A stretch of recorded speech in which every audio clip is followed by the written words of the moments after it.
Hey, Israel and Palestine, इनके conflict के बारे में तो आजकल आपने सुना ही होगा, या फिर गाज़ा स्ट्राइक, इस शब्द को भी आजकल आप बहुत सुन रहे होंगे। हो सकता है कि आप इसका हिस्टोरिकल बैकग्राउंड जानना चाह रहे हो, या हो सकता है कि आप जानना चाह रहे हो कि ऐसी स्थिति डेवलप क्यों हुई। तो आज के डन एंड डस्टेड सीरीज़ में हम यही डिस्कस करने वाले हैं कि इसके हिस्टोरिकल रीजंस क्या थे, अब क्या सिचुएशन है, इंडिया पर इसका क्या इम्पैक्ट होगा। मेरा नाम है सुप्रिया कुमारी सिंह और आप मुझे सुन रहे हैं डायनेमिक्स के यूट्यूब चैनल पर। आइए शुरुआत करते हैं हम अपने वीडियो की। हम यहाँ ये समझने की कोशिश करते हैं कि आखिर ये इंडिया में इतना न्यूज़ में क्यों है। तो गाजा में जो पैलेस्टीनियन मिलिटेंट हैं, उन्होंने जब इसराइल पे अटैक किया तो उसमें एक इंडियन वुमेन की मृत्यु हो गई है। ये केरला इदुक्की की रहने वाली थी। तो इनकी जो मृत्यु हुई है, इस पे इज़राइल एम्बेसी जो है उन्होंने भी काफ़ी अफसोस जताया है, जिस वजह से इस वक्त ये न्यूज़ इंडिया में काफ़ी हाइप पे है। हर कॉन्फ्लिक्ट की हिस्ट्री होती है, राइट। हम इसकी भी हिस्ट्री को थोड़ा सा समझ लेते हैं। ओटोमन एम्पायर जब फॉल हुआ, तो कोई भी एम्पायर जब फॉल होता है ना, तो काफ़ी रिलीजियस टाइप के डिविजन्स होते हैं, स्टेट डिविजन्स होते हैं। तो वैसे ही जूइस एंड अरब यानी कि मुस्लिम्स के बीच में भी एक डिवीजन स्टार्ट हुआ। दोनों ने ये क्लेम किया कि हमारे जो होली प्लेसेस हैं उसमें हमारा राइट हो, क्योंकि जब ओटोमन एम्पायर था उस वक्त जो रिलीजियस गुरुज होते थे उनका एक तरीके से राइट होता था, जो पादरी वगैरह होते थे उनका राइट होता था।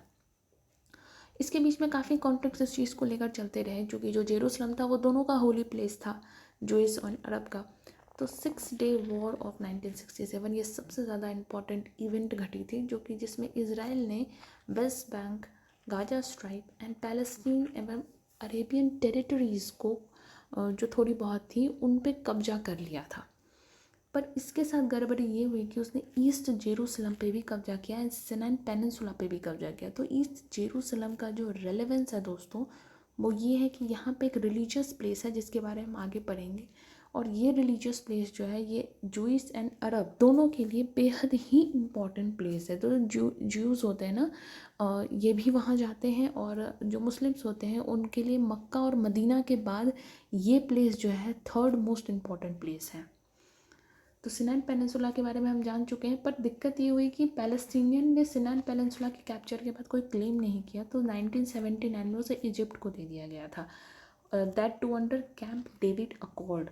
जब भी कोई नेगोशिएशन कराया जाता है ना, तो उसे एक अकॉर्ड का नाम दिया जाता है। अब ये पेनिनसुला दिखता कैसा है ये देख लेते हैं। ये देखिए सिनान पेनिनसुला है। मैपिंग में क्वेश्चंस आ सकते हैं आपको। ये रेड सी है, ये स्ट्रेट है, ये गल्फ ऑफ अकाबा है, एंड ये गल्फ ऑफ सुएज है, और यहाँ सुएज कैनाल है। सुएज कैनाल की इम्पोर्टेंस इकोनॉमिक लेवल पे काफ़ी ज़्यादा है, तो आपको ये पता होना चाहिए। मेडिटेरेनियन सी के सराउंडिंग में ये सारी चीज़ें, मेडिटेरेनियन सी के सराउंडिंग में और भी कंट्रीज़ है, और इन कंट्रीज़ के बारे में आपको पता होना चाहिए। यहाँ पे देखिए गाजा स्ट्राइप है। हम आगे मैपिंग के जो चैप्टर्स हम देखेंगे, इस वक्त मैपिंग का जो पार्ट देखेंगे हम वहाँ पे इसे डिस्कस करेंगे। तो हमने यहाँ तक देखा कि कैंप डेविड अकॉर्ड हो गया 1979 में। 1919 में दुनिया वालों ने ये डिसाइड किया कि भाई इजराइल एंड पैलेस्टीन का भी सुलह करा दो।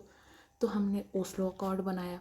ओस्लो अकॉर्ड के अंतर्गत में इन दोनों का झगड़ा सुलझवाने की कोशिश की गई, इनके जो डिविजन्स थे, जो मतभेद थे। पर प्रॉब्लम ये हुई कि ये 10 साल तक ही इस डिवीजन को फॉलो कर पाए कि हम एक दूसरे पर अटैक वगैरह नहीं करेंगे, हम एक दूसरे की रिलीजियस सेंटिमेंट्स का केयर करेंगे, या आगे वो कंटिन्यू नहीं कर पाए।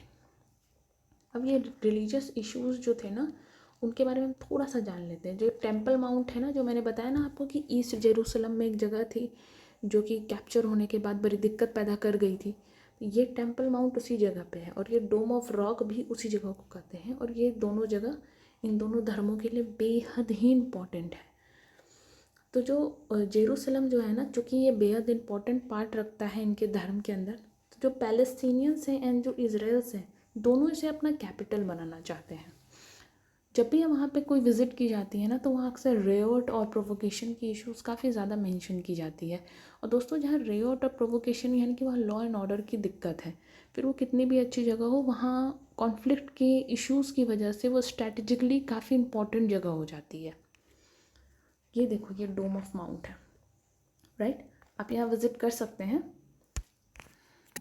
What happen, so the war started now. इस वक्त ऐसा क्या हुआ, तो अल अक्सा मॉस्क में जो इजराइल पुलिस एंड पैलेस्टीनियंस थे उनके बीच हो गया झगड़ा, और वो भी जेरूसलम डे पे। अब जेरूसलम डे मनाया क्यों जाता है, तो इजराइल ने जो वो 6 डे वाला जो झगड़ा किया था ना 1967 में, तो उसमें जो उसने ईस्ट जेरूसलम को जो कब्जा किया ना, तो उसी के सेलिब्रेशन में। अब भैया पैलेस्टीनियन वालों को तो हो जाएगी ना दिक्कत। तो जो 300 पैलेस्टीनियंस थे वो हो गए घायल। तो जो गाजा में हमस रूलर्स थे जो कि पैलेस्टीनियंस को सपोर्ट करते थे, तो उन्होंने कहा कि भाई हम अब तुम्हें छोड़ेंगे नहीं। हमस रूलर्स, ये हमस हैं क्या, what is, who are these people?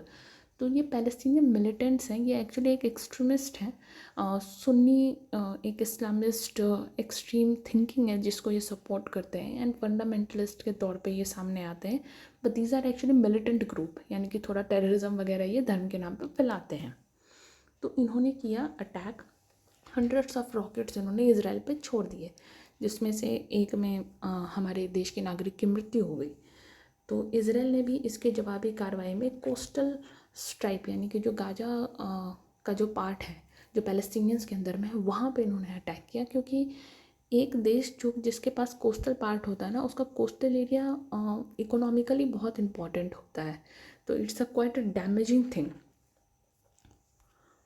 अब इंडिया और इजराइल पे इसका क्या इम्पैक्ट पड़ेगा? इजराइल पे तो इम्पैक्ट पड़ ही रहा है, वो तो हमें पता चल ही रहा है। अब इंडिया पे इसका ये इम्पैक्ट पड़ सकता है कि इंडिया ऑलरेडी इस वक्त कोविड से जूझ रहा है।